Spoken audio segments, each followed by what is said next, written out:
cohésion territoriale, Éric Goulet. Merci, Madame la Présidente. 3 amendements. Et il y aura 3 amendements du Front National. Chers collègues, donc ce budget 2018 est particulier puisqu'il est le premier budget complètement convergé, harmonisé, que j'ai le plaisir de vous présenter. C'est un travail très dense, je tiens à le souligner, qui a été réalisé depuis 2016, depuis 2 ans maintenant, avec les services de la collectivité, le cabinet de Madame la Présidente et, j'insiste, de mes 3 conseillers délégués, Arnaud Martet pour les nouvelles ruralités, Salia Mpiahi pour les quartiers politiques de la ville et José Almeida pour la prospective. Il nous a permis, ce travail, d'aboutir à une boîte à outils aujourd'hui complète au service, je le crois, de tous les territoires de notre grande région. En effet, chaque territoire, qu'il soit petit village, quartier, bourg-centre, petite ville, agglomération, territoire de projet, pôle métropolitain ou capitale régionale, peut trouver auprès de la région une oreille et un accompagnement pour développer ses projets au service de ses habitants. Notre ambition, annoncée dès l'adoption de notre stratégie de mandat, me paraît claire. Favoriser un développement équilibré des territoires et renforcer les solidarités en direction des territoires les plus fragiles, politiques de la ville ou ruraux. C'est notre engagement 14 dans le plan de mandat initial. En d'autres mots, en d'autres termes, aucun territoire n'est laissé de côté dans la politique territoriale. À travers chacun de nos dispositifs, nous nous efforçons de contribuer au développement de l'activité économique et de l'emploi, à un meilleur vivre ensemble et à engager les territoires dans la transition énergétique grâce à une éco-conditionnalité renforcée des bâtiments, qu'ils soient en construction ou en rénovation, bâtiments qui doivent respecter des normes élevées d'efficacité énergétique. Sur ce budget 2018, ce sont plus de 37 millions qui seront investis partout sur nos territoires au service de ces priorités. Puisqu'il s'agit du premier budget convergé, permettez-moi de vous détailler notre nouvelle boîte à outils que nous avons commencé à présenter dans les territoires. De manière simple, la politique cohésion territoriale repose sur 4 piliers. Les quartiers politiques de la ville, les ruralités, les territoires de projet et les bourgs-centres. Concernant les quartiers politiques de la ville, notre intervention passe avant tout par des actions de rénovation urbaine et par un soutien aux actions de cohésion sociale. 25 conventions régionales seront ainsi conclues en 2018, permettront de répartir 44 millions d'euros, 41 millions au titre de la rénovation urbaine. Cela concerne à la fois les quartiers d'intérêt régional et les quartiers d'intérêt local. 30 millions pour les premiers, 11 millions pour les seconds. Et, je ne l'oublie pas, puisque nous avons notifié avec la Présidente ces enveloppes tout récemment, 3 millions au titre de la cohésion sociale pour l'ensemble de ces quartiers. En matière de rénovation urbaine, l'année 2017 a surtout été une année d'études. On peut cependant citer quelques dossiers emblématiques et illustratifs de ce que nous faisons. La rénovation d'un centre aquatique au cœur du quartier des Résidences, à Belfort, accompagné par la politique de la ville à hauteur de plus d'1 500 000 €. La résidentialisation autour de 56 logements à Mâcon pour un montant de près de 70 000 €. La construction d'un centre de loisirs sans hébergement à Saint-Florentin, dans l'Yonne, pour environ 200 000 €. Au total, ce sont 5 300 000 € d'AP et 1 330 000 € d'AE qui sont proposés au budget 2018 pour la politique de la ville. Un focus néanmoins sur la rénovation urbaine dans les quartiers d'intérêt régional. Cela concerne 13 sites. L'année 2018 sera marquée par notre politique de redéploiement dans le souci de ne pas perdre des crédits d'investissement dans ces quartiers. Et donc si, à l'issue du premier semestre, un certain nombre de ces sites, de ces 13 sites, n'ont pas engagé de projet, nous avons prévu de redéployer ces crédits, une partie des 30 millions d'euros, vers des sites qui expriment des besoins complémentaires. Ceci dans un souci de bonne consommation, et nous l'avons tous dans cette enceinte, de nos crédits d'investissement. Au-delà des opérations structurantes de rénovation urbaine et de cohésion sociale, j'ai fait le choix, dès 2016, d'étendre des dispositifs propres, qui étaient propres à l'ex-Bourgogne, vers les territoires franc-comtois. Je veux parler des dispositifs FIP-FAP, Fonds d'intervention de proximité, Fonds d'aide au projet, réactifs et appréciés par tous ceux qui les mobilisent. Au titre des FIP-FAP, 7 comités d'engagement ont permis d'examiner 101 fonds d'aide au projet et 26 fonds d'intervention de proximité. Ce sont des petits investissements. Près de 320 000 € ont été accordés pour 76 FAP et 243 590 € pour 23 FIP acceptés en 2017. Enfin, fidèle à ma volonté de mise en cohérence, j'anime, et je tiens à le souligner, avec plusieurs collègues vice-présidents, une démarche de transversalité qui vise à améliorer la qualité de vie et l'image de ces quartiers, car la politique de la ville ne se résume pas à la délégation dont j'ai la responsabilité.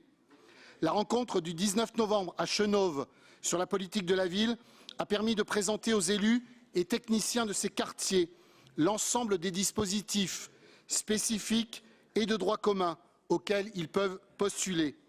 Les habitants des quartiers peuvent donc compter sur l'engagement de l'ensemble de notre majorité, que ce soit dans le domaine du sport, de la culture, de la formation professionnelle ou de l'économie.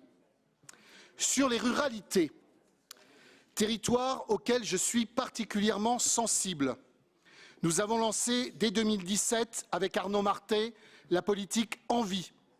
Ce dispositif est original par sa souplesse, des démarches administratives réduites et avec des décisions très rapides, et sa gouvernance, un comité d'engagement qui associe des élus et des acteurs de terrain à la décision. Le bilan de cette première année d'exercice est plutôt positif. 5 comités d'engagement ont eu lieu, examinant 87 dossiers, dont 27, nous sommes soucieux quand même de retenir des projets de grande qualité, innovants, dont 27 ont été acceptés et donc 56 refusés. Près de 200 000 € d'investissement et plus de 50 000 € de fonctionnement ont été mobilisés. Je vais donner un exemple, parce qu'on dit toujours la région, elle ne soutient pas les communes rurales, elle ne soutient pas des petits projets dans ces communes. Et donc j'ai pris un exemple dans le département dont je suis issu, qui est la commune de Courcuire. C'est une commune qui compte environ 150 habitants, dans laquelle nous avons réhabilité une fontaine où la population a été étroitement associée via un questionnaire et une réunion publique. Par ailleurs, des élèves de BTS dans la section design d'espace ont présenté à la population 13 projets réalisés pendant leur cursus, contribuant pour la commune au choix de travaux à réaliser. Et la fontaine constitue bien sûr qu'une étape vers le réaménagement du cœur de village. Et donc nous avons là, à travers le dispositif Envie, joué un rôle particulièrement utile pour favoriser un projet dans une commune de l'hyper-ruralité.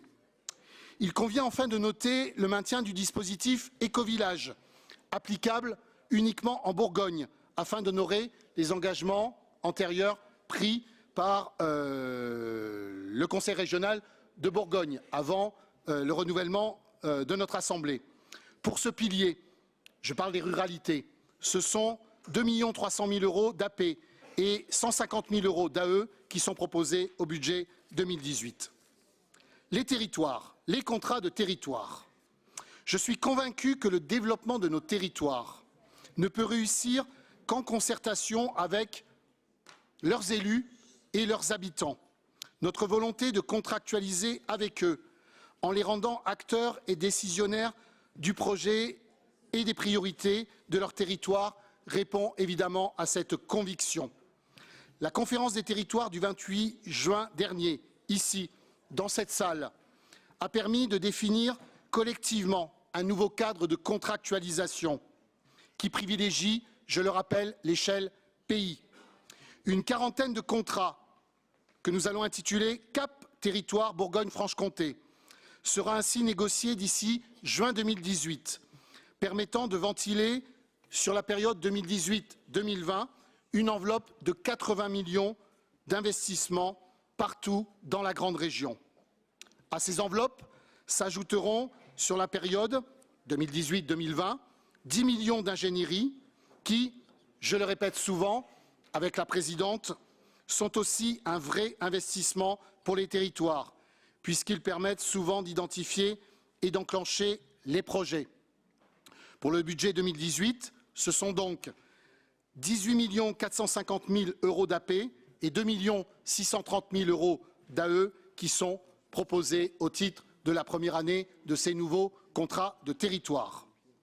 Sur la base de leur stratégie, il sera demandé aux territoires de projet, aux pays, au PETR, au pôle métropolitain, de travailler sur un fil directeur en liaison avec leur programme leader quand ils ont la chance d'en avoir un. Cette stratégie, les territoires auront le choix entre transition énergétique, accueil et attractivité, gestion économe de l'espace, renforcement du maillage, des pôles et des centralités. Et c'est d'ailleurs sur ce dernier point, pour clôturer mon intervention, que je souhaite particulièrement insister. Les bourgs-centres, les petites villes, les villes intermédiaires. À travers mes déplacements aux quatre coins de la région, les différentes rencontres, je veux souligner en particulier les rencontres que j'ai pu avoir cette année avec le réseau des bourgs-centres, la quarantaine de bourgs-centres. C'était à Salins-les-Bains au mois de mars, dans le Jura. Je veux aussi revenir sur la rencontre que j'ai pu avoir avec le réseau de la soixantaine de petites cités de caractère. C'était à Cluny au mois de juillet.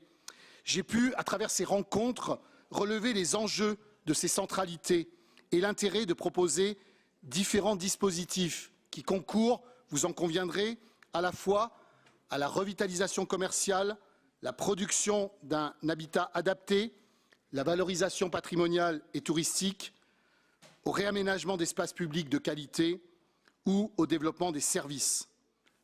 Ainsi, nos règlements d'intervention sur les centralités, petites cités de caractère, bourgs-centres et habitat aménagement permettent déjà et permettront d'accompagner des communes, j'en cite quelques-unes, Decize, dans la Nièvre, Tonnerre, dans l'Yonne, Jussey. M. Joyandet a vu un bel exemple avec moi il y a quelques jours, Arbois et bien d'autres dans leurs projets de revitalisation. Dans le cadre du budget 2018, ce sont 8 500 000 € d'AP qui sont proposés pour mettre en œuvre ce quatrième pilier de la politique territoriale, c'est-à-dire les bourgs-centres. Un mot quand même sur la prospective, même si nous débattrons de ce sujet essentiellement demain matin.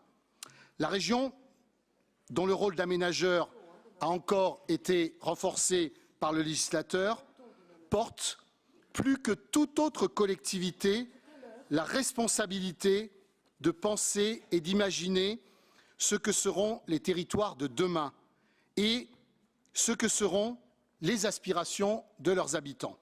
C'est tout l'enjeu du SRADET, ici 2050, dont les grandes orientations seront donc débattues demain matin. Mais au-delà, il s'agit aussi de développer les capacités d'analyse de la région pour qu'elle puisse mener des politiques au plus près des réalités des territoires.